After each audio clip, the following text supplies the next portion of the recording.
Last July, President Trump declared himself the least racist person there is anywhere in the world. Why does he use racist phrases like the Kung flu?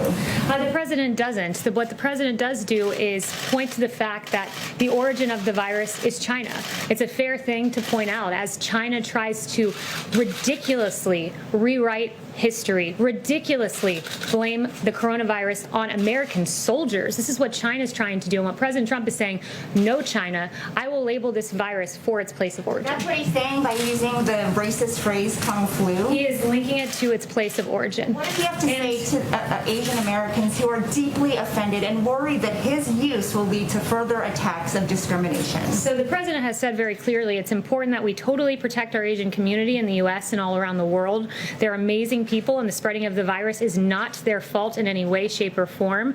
They're working closely with us to get rid of it. We will prevail together. It's very important. So it's not a discussion about Asian Americans, who the president values and prizes as citizens of this great country. It is an indictment of China for letting this virus get here. And I would also point out that the media blames President Trump for using the terms China virus and Wuhan virus when they themselves have used these very terms. The New York Times called it the Chinese coronavirus, Reuters, the Chinese virus, CNN, the Chinese coronavirus on January 20th, Washington Post, January 21st, Chinese coronavirus, and I have more than a dozen other examples. Separate category, Kaylee. Kung flu is extremely offensive to many people in the Asian American community. To be clear, are you saying the White House does not believe it is racist? To be clear, I think the media is trying to play games with the terminology of this virus, where the focus should be on the fact that China let this out of their country. The same phrase that the media roundly now condemns has been used by the media. I can go more examples. Wuhan virus, CNN said on January 22nd, and we can go on and on and on. So while the media wants to focus on nomenclature, the president's going to focus on action. Yes. Kaylee, the president and the attorney general over the weekend offered different explanations behind the firing of Jeffrey Berman, the U.S. attorney for the Southern District of New York.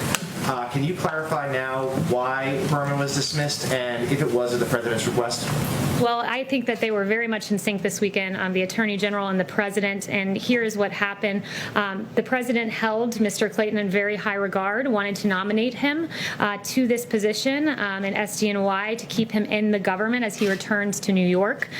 Barr was working on a smooth transition, and when Berman chose to respond in the way that he did, he came to the President, and the President agreed and fired this individual, Mr. Berman, as Mr. Clayton now will, in time, get to that position. But why was Mr. Berman being dismissed in the first place? Because Mr. Clayton wanted to go back to New York City. We wanted to keep him in government, and therefore he was given the position at SDNY.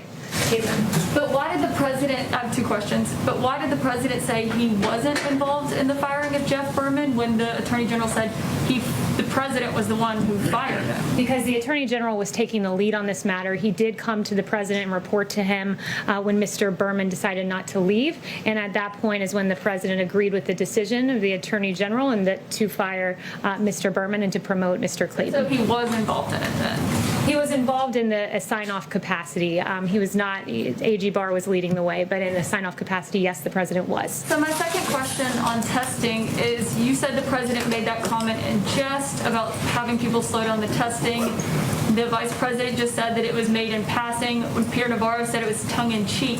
But when the president himself was just asked by a reporter like an hour ago, he did not say that he was just joking when he said that he told officials to slow down the testing. The president instead used that opportunity to extol the fact that we've done more than 25 million tests, that we're finding more people because we're doing more testing. And I would note that what the vice president said and Peter Navarro, whether it's in jest, in passing, or tongue-in-cheek, those are all synonymous. Well, why is that yes, funny? Justin. And I just want to note, to follow up on BJ, you don't even have to answer this. The media has never called it the Kung flu.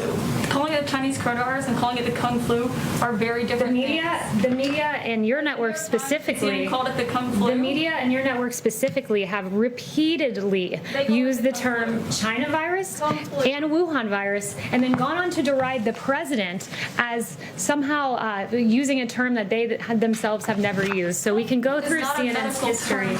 I'd be more than happy to go through CNN's history. On February 9th, you guys talked about the Wuhan coronavirus. On January 23rd, you guys talked about the Wuhan coronavirus. On January 22nd, the Wuhan virus. I can write it all out for you and detail it for you in an email. Yes,